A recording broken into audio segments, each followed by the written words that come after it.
supaya kita tidak mengulangi. Kita hanya mempelajari yang sukses dan tidak mengulangi kelemahan-kelemahan.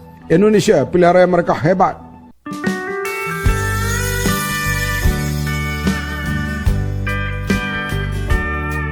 Assalamualaikum warahmatullahi wabarakatuh. Halo teman-teman, jumpa lagi di channel ini. Dan gimana nih kabarnya? Oke, buat teman-teman yang nonton video ini, seperti biasanya saya harapkan mudah-mudahan teman-teman masih dalam kondisi sehat walafiat. Amin ya robbal alamin. Jangan lupa dukung channel ini dengan cara like juga subscribe. Oke, di kesempatan kali ini saya mau reaksi sebuah video dengan judul Malaysia Resah Atas Kemajuan Indonesia. Oke, seperti apa videonya? Sebelum kita berkomentar, kita akan lihat dulu. Sebagian rakyat Malaysia mulai merasa resah dengan kemajuan yang nyata di Indonesia. Prestasi ekonomi, pembangunan infrastruktur, dan ketenaran budaya bahasa Indonesia menimbulkan kekhawatiran di kalangan beberapa individu di Malaysia, menciptakan perasaan ketidaknyamanan terkait persaingan regional dan perbandingan antar negara. Berikut cuplikan pandangan dari tokoh dan warga Malaysia.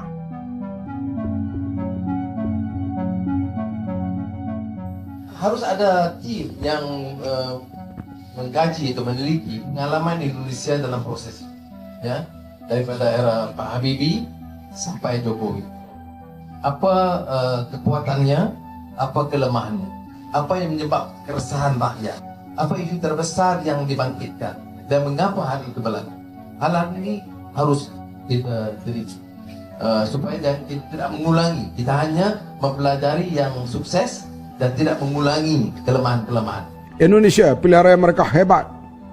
Hebat berkempen dengan berbagai grup. Ada gompolan dipanggil golongan putih. Supaya orang tidak keluar mengundi. Kumpulan itu pun ada. Kuat, mereka melawan. Tapi politik mereka stabil. Adakah Malaysia patut mengambil Indonesia sebagai satu role model untuk kita bangunkan negara kita menjadi sebuah negara yang kuat dan stabil? Saya boleh setuju dalam beberapa sudut, kerana peristiwa yang menyedihkan telah lama ditinggalkan oleh rakyat Indonesia. Kita juga berlaku perkara pergolakan politik yang sama pada tahun 98 dan juga krisis ekonomi yang sama. Cuma Indonesia, bagi saya, mereka telah melalui fasa-fasa perik tersebut berbanding kita. Dan alih itulah mereka berjaya menghasilkan pimpinan seperti Jokowi. Dan kita lihat betapa banyaknya pelapis-pelapis mereka yang boleh mewarisi kepimpinan Pak Jokowi. Tapi semua ini tidak bermakna Malaysia tidak ada. Malaysia pun ada. Cuma kita dalam fasa di persimpangan, in transition lagi. Beban politik lama masih belum surut. Watak-watak lama masih lagi merajui perjalanan politik negara. Jadi ini yang membuatkan Malaysia sukar untuk bangun menjadi seperti Indonesia. Sedangkan Indonesia sudah tinggalkan fasa lampau itu. Adakah ekonomi Indonesia akan outperform ekonomi Malaysia? Yang ni cakap-cakap ni sekarang ni tengah berlaku di kalangan Malaysian business people, yang mana mereka invest di Indonesia, mereka ada syarikat di Indonesia, mereka melihat perkembangan yang berlaku di Indonesia, kerana mereka dapat melihat kemajuan yang semakin ketara itu, tuan-tuan. Indonesia ni dia dah close the gap antara Indonesia dengan Malaysia. Saya bagi contoh untuk you guys lah. Pada tahun 1999, kita punya GNI per capita, Gross National Income, masa tu 3,430 macam tu. Indonesia hanya 500 lebih saja US dollar. Itu bermaksud kita 6 kali ganda. GNI kita tu 6 kali lebih besar daripada Indonesia. Fast forward 20 years, 24 years, 25 years after that, sekarang ini dia telah close the gap daripada 6 kali ganda kita lebih besar daripada dia. Dia telah close the gap kepada 2.57 saja. Bermaksud Indonesia telah progress lebih baik, guys.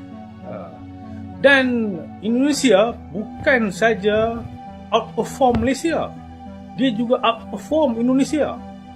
Kalau kita guna measurement yang sama, GNI per capita by 1999 dengan 2022, kita guna kaedah yang sama itu, Indonesia ni dia telah outperform India, walaupun ialah media barat ni suka menggambarkan India ni the fastest growing economy lah, tapi realitinya kalau lihat kepada GNI per kapita itu, saya ingat Indonesia dengan Malaysia ni lebih kurang dalam 1.92 saya ingat 2022. Kalau compare dengan, maksudnya Indonesia lebih tinggi daripada India dari segi GNI per kapita. Jadi Indonesia telah outperform dua ekonomi ni, Malaysia dan India, kedua-duanya. Jadi Indonesia progress lebih cepat lagi. Dan tuan-tuan, apabila kita baru-baru ni kan, Indonesia baru-baru ni siap dia punya tu kereta api laju daripada Bandung ke Jakarta. Saya ingat ambil masa lebih kurang dalam, I think dalam 1 hour je from Jakarta to Bandung. Kalau sebelum ni saya rasa berjam-jam lamanya kalau kita travel by car. Saya pernah pergi ke Bandung daripada Jakarta, lama saya ingat mungkin 3 jam ke 4 jam baru nak sampai ke Bandung itu dengan jalan jam dan sebagainya. Dan sekarang ni kereta api itu telah siap, tak sampai sejam dah boleh sampai. Dan Indonesia dah happy about the projek kereta api laju itu. Dan bila ditanya kepada public Indonesia, mahu tak mereka extend lagi, maksudnya daripada Bandung itu extend lagi ke Jawa Timur, ke kota-kota di Jawa Timur, mereka kata mereka nak, tuan-tuan, kerana ia kemudahan, laju, tak ada jam dan sebagainya. Walaupun media-media barat ni banyak menggambarkan ni trap lah, orang kata apa, China nak, orang kata apa, perangkap Indonesia lah dan sebagainya. Ini portray daripada media barat lah.